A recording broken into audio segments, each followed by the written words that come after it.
اچھا، ایک کویشچن جو بہت فریکوینٹلی کیا جاتا ہے وہ یہ ہے کہ آپ کیسے ہمیشہ خوبصورت رہ سکتے ہیں، یا پھر کلائنٹس مثال دیتے ہیں کہ وہ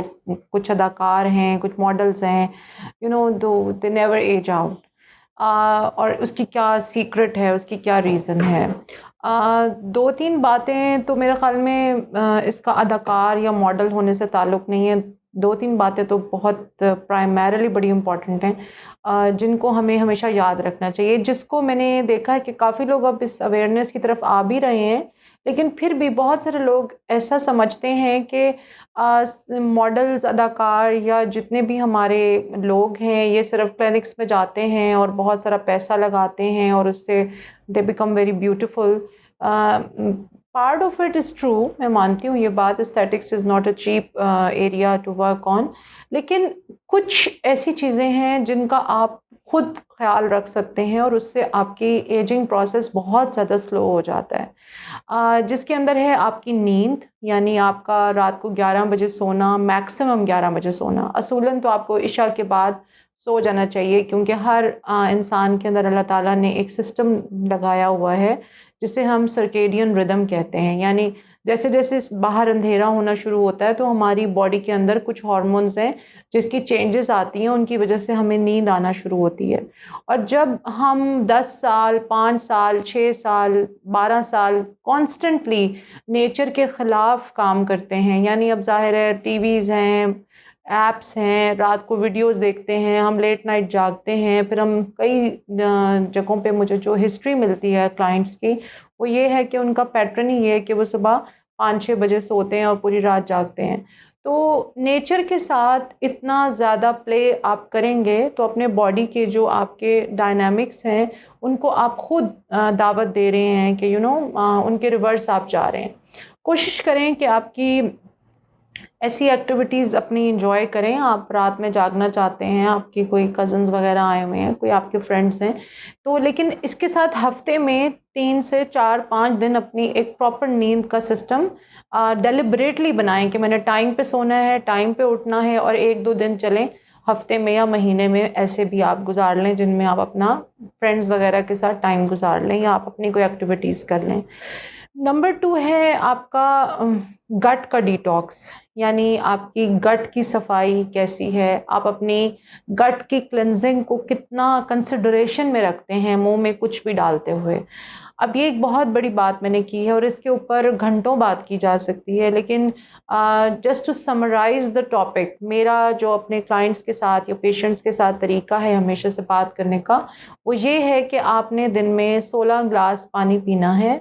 آپ نے چیا سیڈز، یا آپ نے ایک چیز ہم اسے کہتے ہیں سیڈ سائیکلنگ، آج کل ہمیں وہ کرنی پڑ رہی ہے کیونکہ ہماری جو ڈائٹس ہیں اس کے اندر پیسٹیسائڈز اور اس کے اندر جو پریزرویٹیوز ہیں، جیسے جو دودھ مل رہا ہے، جو ہمیں انڈے مل رہے ہیں، جس قسم کا ہمیں چکن مل رہا ہے، اس سارے کے اندر چکن کو کتنی اینٹی بائیوٹکس دی گئی ہیں، کتنی اینٹی فنگل ڈوزز اس کو لگائی گئی ہیں. جس گائے یا بھینس کا دودھ لیا گیا پھر وہاں سے اس گائے بھینس کو کتنے انجیکشنز لگے، پھر دودھ کی فیکٹری والوں نے دودھ کے ساتھ کیا سلوک کیا. تو ہمارے پاس کوئی بھی چیز اس ٹائم پیور فارم میں آ نہیں رہی ہے، اور باقی کا ستیہ ناش ہم نے اپنے لائف سٹائل کا خود کیا ہوا ہے. تو اکثر لوگ آتے ہیں، بڑی بڑی ہمارے پاس ممبرشپس ہیں جمز کی، لیکن جم جانا، جم کو کرنا یہ ایک بہت ہی مشکل کام ہے، اس پہ بھی ہم پرسسٹنٹ نہیں رہ پاتے. تو اس ساری چیزوں میں پیسہ ہی انوالو نہیں ہوتا ہمیشہ. ہر بات میں یہ کہنا کہ جی ماڈلز اور اداکار یا بڑے بڑے لوگ جو ہیں وہ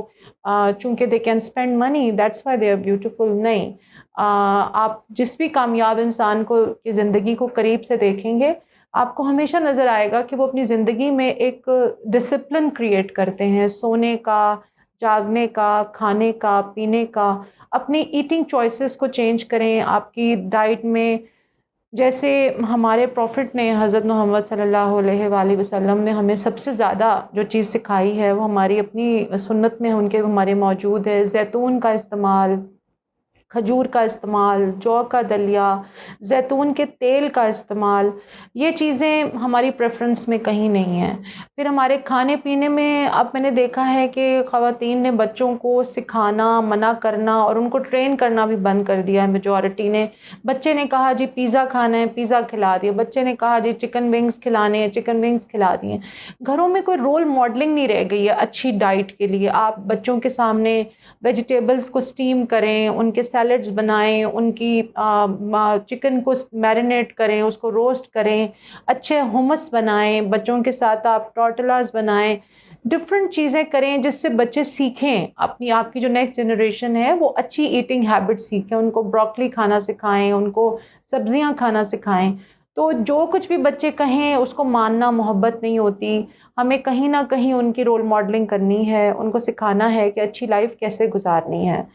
اچھا، اب میں نے ابھی تک آپ کے ساتھ 4 سے 5 باتیں شیئر کر لی ہیں۔ ایک ہے نیند، دوسرا ہے آپ کی گٹ کی کلینزنگ، آپ کو قبض کسی صورت میں نہیں ہونی چاہیے، آپ نے اولیو آئل روزانہ پینا ہے،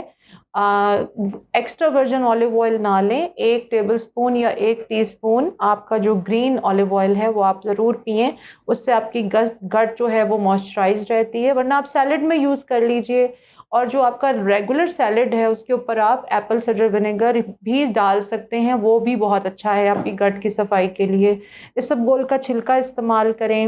اس کے علاوہ گرین ٹی کا بہت زیادہ استعمال کریں، سونے اور جاگنے کا پیٹرن بنائیں، آدھے گھنٹے کی واک کریں بشک،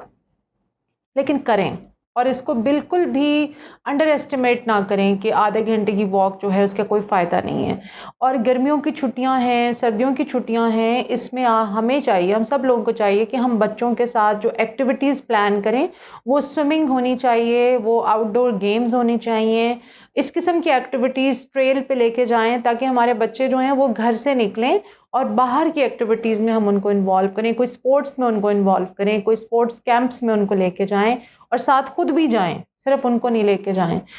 اچھا، اس کے علاوہ جو انتہائی امپورٹنٹ فیکٹر ہے وہ ہے آپ سٹریس کو کیسے ہینڈل کرتے ہیں، آپ سٹریس کو کیسے لیتے ہیں، آپ کی پرسنالٹی ٹائپ اے ہے، ٹائپ بی ہے یا ٹائپ سی ہے۔ تو اگر سٹریس ہینڈلنگ، سٹریس سب کی لائف میں ہے، آج کل کے جو مٹیریلسٹک ہمارا ایک میٹروپولیٹن ہمارا رہنے کا طریقہ اربن لیونگ ہے، اس میں تو سٹریس پہلے سے بھی بہت زیادہ ہیں as compare to 50 years ago. تو اپنی سٹریس کی جو ہینڈلنگ کیپیبلٹی ہے اس کو بڑھانے کے لیے سب سے امپورٹنٹ بات ہے اپنے آپ کو سمجھنا کہ آپ کون ہیں، اور جب آپ تک سٹریس پہنچتا ہے تو آپ کیسے ریئیکٹ کرتے ہیں، اور اگر آپ کا سٹریس کو ہینڈل کرنے کا طریقہ ابھی تک ٹھیک نہیں ہے تو اس کو زندگی کی کسی بھی سٹیج پہ ٹھیک کیا جا سکتا ہے۔ اگر آپ کو زندگی کے کسی بھی حصے میں لگتا ہے کہ جی مجھے سٹریس ہینڈلنگ میں پرابلم ہے، یا مجھے انزائٹی ایشوز ہیں، یا مجھے پینک اٹیکس ہوتے ہیں، یا میرے پہ جب بھی کوئی سٹریس آتا ہے تو میں ایک بہت ویئرڈ طریقے سے افیکٹ کرتی ہوں، ایکٹ کرتی ہوں، تو آپ کو کنسلٹنٹ سے ہیلپ لینی چاہیے اس بارے میں، اور اس کے بارے میں کوئی شائنس نہیں ہونی چاہیے۔ ایک اور ایشو جو میں بہت کامن دیکھ رہی ہوں آج کل، جو ینگ اور مڈل ایج اور ایون جو ایجڈ لوگ ہیں ان سب میں بڑا ایک پرسسٹنٹلی نظر آ رہا ہے، وہ ہے ڈپریشن۔ اینڈ اکثر لوگوں کو اپنے ڈپریشن کی وجہ نہیں پتہ ہوتی، why they are depressed, why they don't feel like to be happy. ان کے پاس سب کچھ ہوتا ہے، ان کے پاس ہر نعمت ہوتی ہے، لیکن they are not contented, they are not happy, and they don't know کہ وہ کیوں خوش نہیں ہیں۔ تو اس سلسلے میں بھی آپ کو ڈیفینیٹلی ہیلپ لینی چاہیے کنسلٹنٹ سے۔ اور جہاں تک خواتین کا تعلق ہے، خواتین کی زندگی میں بیبیز کے ساتھ، یعنی with every pregnancy, as a gynaecologist بھی میں اس بات پہ بہت عرصے سے بات کرنا چاہ رہی تھی کہ خواتین کو اس بات کا نہیں پتہ کہ ہر پریگنینسی کے اندر ان کے ہارمونز کتنے چینج ہوتے ہیں، اور پھر جب وہ بیبی ڈیلیور ہو جاتا ہے تو اس کے بعد ایک خاص فیز ہوتا ہے جسے ہم کہتے ہیں پوسٹ پارٹم بلوز، یعنی پوسٹ پارٹم ڈپریشن۔ اس کی کیا ریزن ہے؟ وہ پوسٹ پارٹم ڈپریشن اس لیے آتا ہے کہ آپ کی باڈی کے اندر جو ہے وہ بیبی کو دودھ پلانے کے لیے کچھ ہارمونز خاص قسم کے انکریز ہو جاتے ہیں، اور پلیسینٹا کے بند ہونے کے بعد وہ سارے hormones they lead to a state of depression. اب ہماری خواتین کو اس بات کی آئیڈینٹیفیکیشن نہیں ہوتی کہ بچہ پیدا ہونے کے بعد وہ نیکسٹ 3-4 منتھس بلا وجہ کیوں کونے میں بیٹھی روتی رہتی ہیں، یا کچھ خواتین اپنے بچوں کو ہرٹ بھی کرتی ہیں. تو یہ نالج ماں باپ کو، خامدوں کو، گھر میں سب کو ہونا چاہیے کہ یہ خاتون اب ایک معاملے سے گزری ہیں، ان کے اس ٹائم ہارمونز جو ہیں وہ ابرپٹ ہوئے ہیں، and we need to understand, ہمیں انہیں کلوز واچ میں رکھنا ہے. اور اگر معاملہ تھوڑا سا سنجیدگی کی طرف جائے تو ہمیں پھر کنسلٹنٹس کے ساتھ رجوع کرنا ہے اس معاملے میں. اچھا، پھر مینوپاز یعنی خواتین جب اپنے ماہواری بند ہونے کے ٹائم کے قریب آتی ہیں تو اس میں پہلے ایک فیز آتا ہے کچھ سال پہلے جسے ہم پیری مینوپازل فیز کہتے ہیں. اب پیری مینوپازل فیز کے اندر خواتین کے اندر بہت ساری ہارمونل چینجز آ رہی ہوتی ہیں. بنیادی طور پہ آپ کو یہ بات سمجھنی چاہیے کہ ہم انسان ایک ایسی گاڑی ہیں جن کا فیول، جن کے اندر جو پیٹرول یا ڈیزل ڈلتا ہے وہ ہارمونز ہیں. اور اگر ہمارے یہ ہارمونز اوپر نیچے ہوں گے اسٹریس کی وجہ سے، انزائٹی کی وجہ سے، یا کسی فزیولوجیکل کنڈیشن کی وجہ سے، تو پھر ہمارے پوری کی پوری فزیولوجی، ہمارا جو رہنے کا طریقہ، ہمارا سب کچھ چینج ہو جائے گا. اور یہ سارے معاملات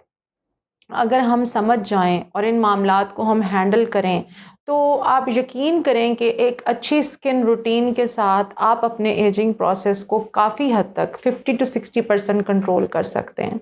اور اگر آپ یہ سب کچھ نہیں کر رہے اور آپ کا ایک انتہائی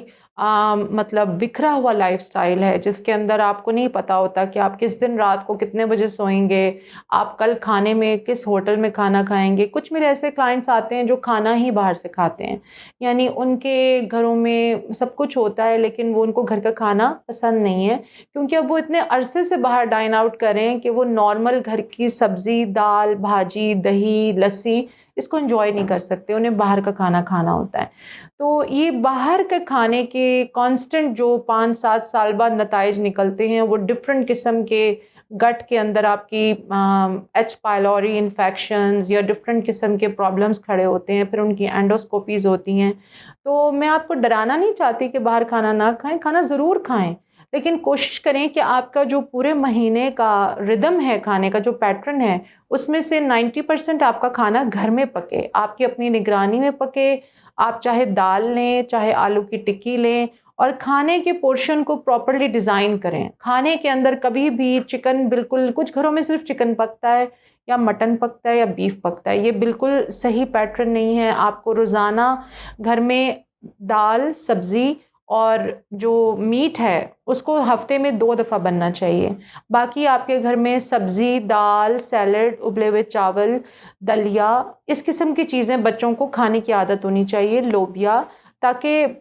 بچے جو ہیں وہ ہر چیز کھائیں اور آپ کی نیکسٹ جنریشن جو ہے وہ ایک ہیلدی ایٹنگ پیٹرن کے اوپر بڑی ہو.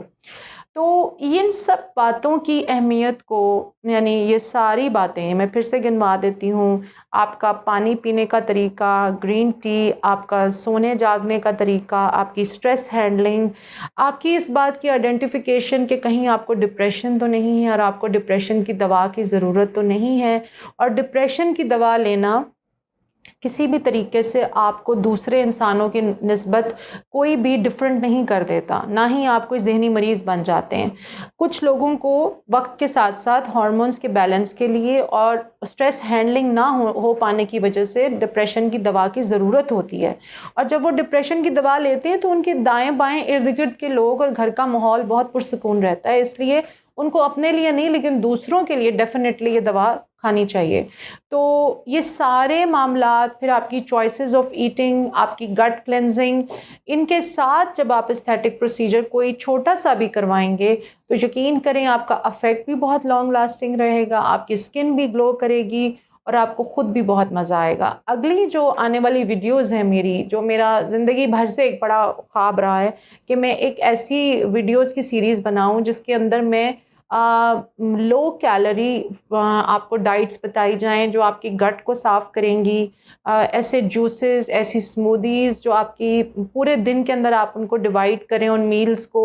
اور وہ آپ کو ہیلدی بھی رکھیں گی، آپ کی اسکن کو ریڈینٹ بنائیں گی. اور آپ کو جب اس کے ساتھ آپ پروسیجرز لیں گے یا ملٹی وائٹامنز لیں گے، تھوڑی سی بھی ایکسرسائز کریں گے، تو آپ بہت ہیلدی اور ینگ رہیں گے. اور آپ کو لوگ وہی کمپلیمنٹس دیں گے جو آپ دوسرے لوگوں کے بارے میں سوچتے ہیں کہ یار ان لوگوں کی ایج کبھی کیوں نہیں بڑھتی ہے، ہمیشہ ایسے ہی کیوں نظر آتے ہیں.